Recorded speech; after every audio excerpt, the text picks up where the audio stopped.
G'day everybody, it's Will here from Never Odd or Even, and I'm with Robert. Who was out to lunch with. We had a wonderful meal of chokbal and some kimchi and kimchi tofu, and we also had kamjatang. Nice. And it was a very boiling hot pot kind of a stew.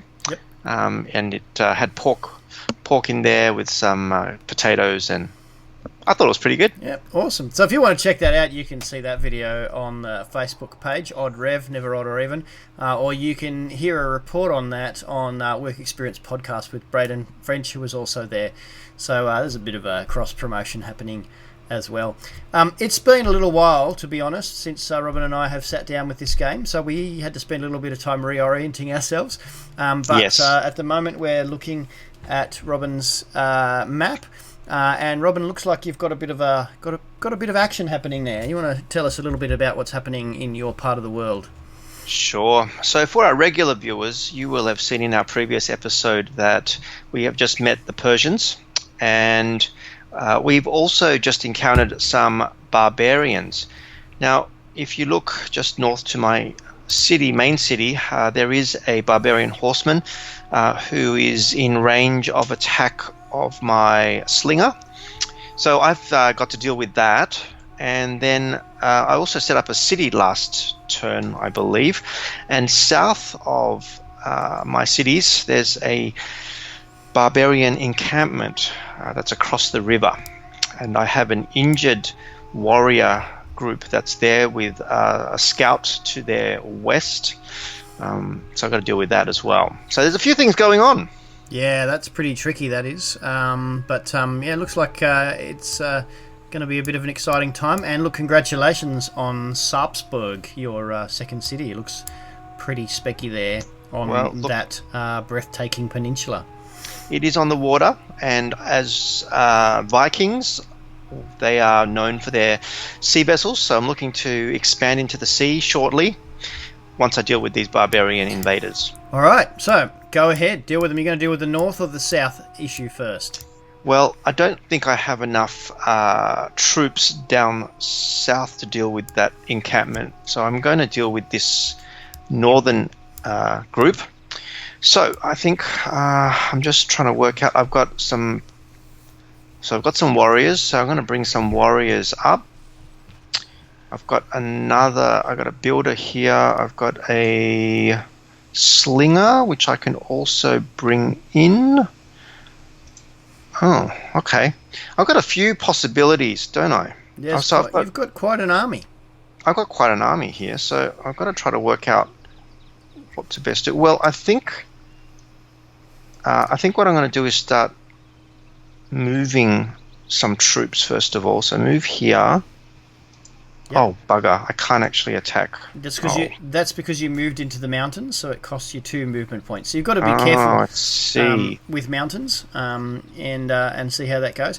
Now, also just a reminder, last time we did encounter those Persians, our first empire that's controlled in this case by AI. So that's pretty exciting, probably more exciting for you than for me, because it will depend on how you relate to them as to whether or not they become a problem or an asset. Yes. Well, so I've just moved my scout to the east. I'm going to scout out that way and hopefully be able to work out where they're coming from. So my troops, as you can see, I've lined my troops up to form a bit of a hold the line with the horsemen, and hopefully I'll be able to make some way forward there. I'm going to move south now. My injured warrior group, I'm going to retreat because I don't think that's wise at all to be trying to go there. So I'm going to retreat back to my city. Yep, they're retreating into the swamp. Very good. Okay, I've got a production that I need to do in my main city of Nidaros, and I don't think we've done trading yet, have we? No. I think I'm going to start a trade route. So I'm going to start building a trader.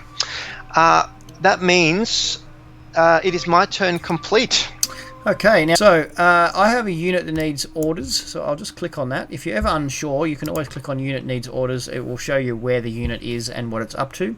Okay. And my scout's in a bit of a world of trouble here, surrounded on 3 sides by baddies and not feeling well. So that's a good time for a scout to make a run for it. So I'm going to run him back around here to this forest. Don't want him to die. I'll bring these warriors up to where the scout was so that he can do the fighting for me. I've got a builder here on this tundra, and it's telling me that I can actually build a sphinx, which will increase my culture and my faith. What else can I do with him? I think I'm gonna build a sphinx down there because I think that looks cool. Oh, look at that! So that's a special Egyptian building, and it actually increases the faith and culture that square builds. So often civilizations have their own stuff there. So you were able to just build that straight away? Yes, I used the builder to do that. So the builder just and it lost him. So it's just the same as any other improvement, like improving for fish or for pasture or for wheat fields. It's an improvement. But that builder is now expired because that was his last build. So I've also got these slingers up here, so I'm going to send them out to be involved in the combat, and just close all of these because I've checked them all out, and I'm going to hit the next turn button, aware that may cause... I can see those Persians, look at them. Now there was also a fight down here. I've been attacked, but that's okay. Everybody has done well. My warrior is now injured, but their warrior is injured more. So it's going to be quite a fierce battle down here. I might continue my go then. Alright. So I'm going to bring my scout back over to here and tell him to heal up. I'm going to press forward on the attack with my warrior, seeing that I've got the opportunity for a major victory there. Schmack, schmack, schmack. Look at that. We've punished them. Good job. And now I'm going to move the slinger to here, which brings it around where that scout is. And there's another scout. There are lots of barbarians now all over the place. There are. So that's everything for me. So I'm going to hit next turn, and Robin, you can now do what you want to do up the top here. Okay. So I'm going to use my slingers, I guess, to attack the horsemen. Yep, good idea. Oh, nice. Look at that horse run away there. And I'll use my other slinger to attack. Yep. And then I'll use my warriors to attack. And finished him off. Nice work. Finished him off. But I did notice that there is another warriors further south, which I forgot about. So I'm going to have to deal with him. Yes, he's appeared on the side of the map as you've explored a bit further. Yeah. So I'm going to have to... Sorry, go on. And that Persian has appeared down here, not far from your other injured warriors. So there's a Persian scout. Looks like he's about to cross the Namidal River down here. Yep, I see that. I'm going to have to move my scout out of the way. And this... Ooh... No, he's too injured. So I'm going to move him one more step, and then I'm going to heal him up over there. Yep, sounds good. What about... I got my builder, and I now have archery, and my early empire are now done. So I'm going to start learning something new. Now, I'm going to need some advice here because I'm not really sure. I've got everything from astrology, bronze work, horse riding, masonry, shipbuilding. At this point in time, I really need to work out what my priorities are, don't I? Absolutely. So, yeah, you've got, things like astrology start you down the religious track, allow you to start to build a shrine. What else did you say? Bronze working gives you a more defensive unit in the spearsman and allows you to locate iron. Yep. There's got the wheel, the writing, masonry, all of these kind of things. Yeah. I did say that I wanted to go shipbuilding. Yep. But shipbuilding is 17 turns as opposed to, say, for example, bronze work or astrology, which is only 4 and 3 respectively. Yeah. And you can put some perspective on that. If you open up your science tech tree, which is that blue button up in the top left-hand corner.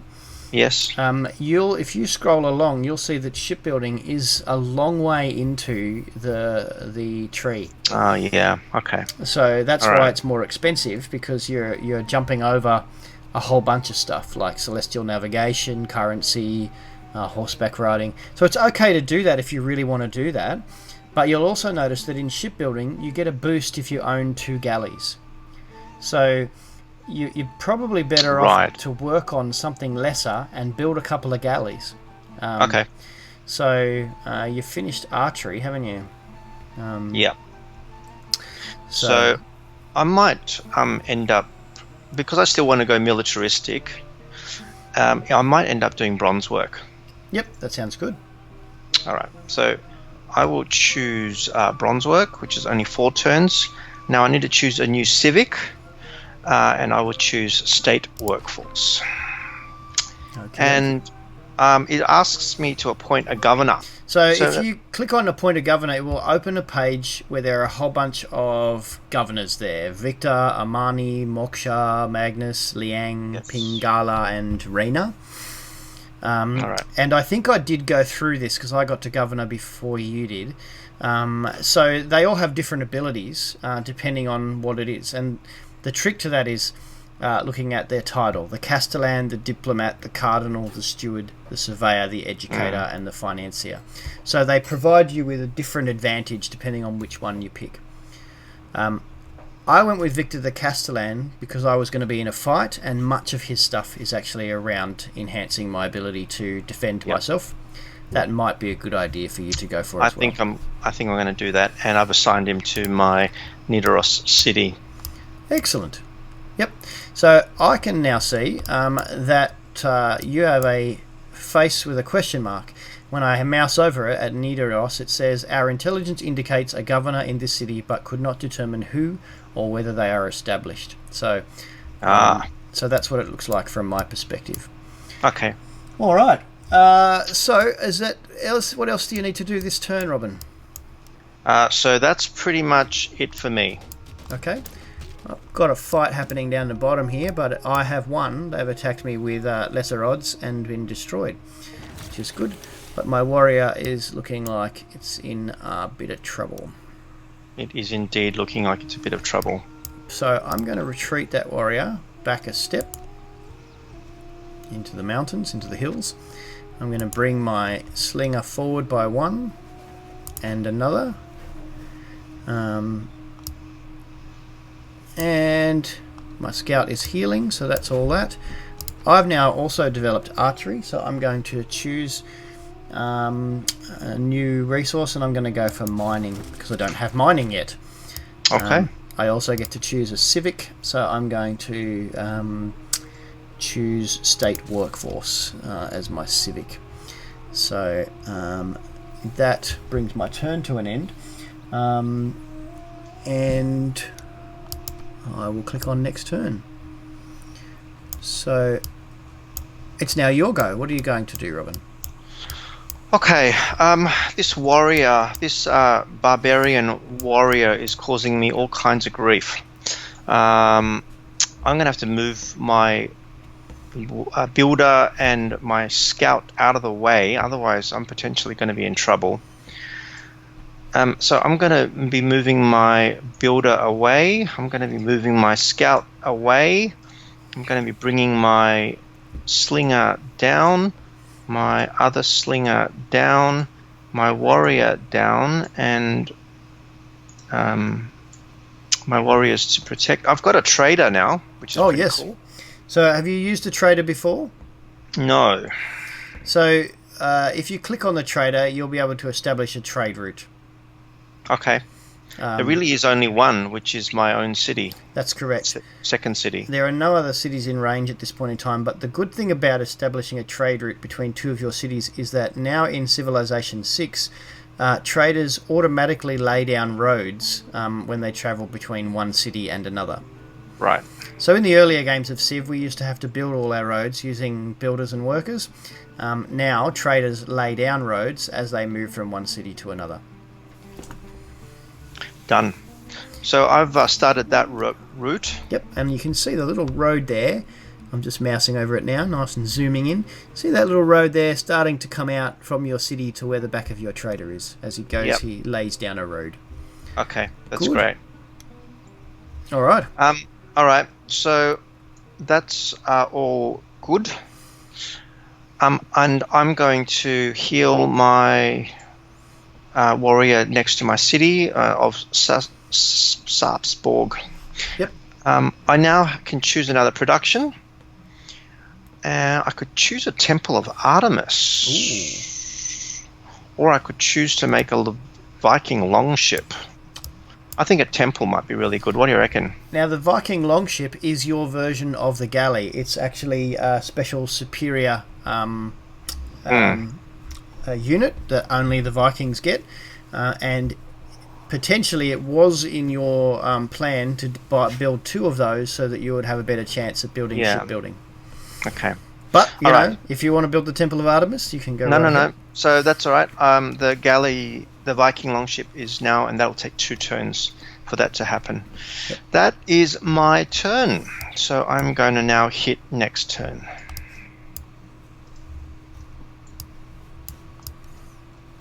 Okay. I'm watching the barbarians move. Okay. Now, the end of an era is approaching. But not That's only not good. is the end of an era approaching, but the end of an episode has also approached as well. Okay. So, we're going to say farewell for this episode, and thank you all for joining us. There's been a bit of battle, a bit of bloodshed, a bit of fun with this one, and we look forward to the next episode coming up very shortly. All right. Thanks, everyone. Okay. See you next time.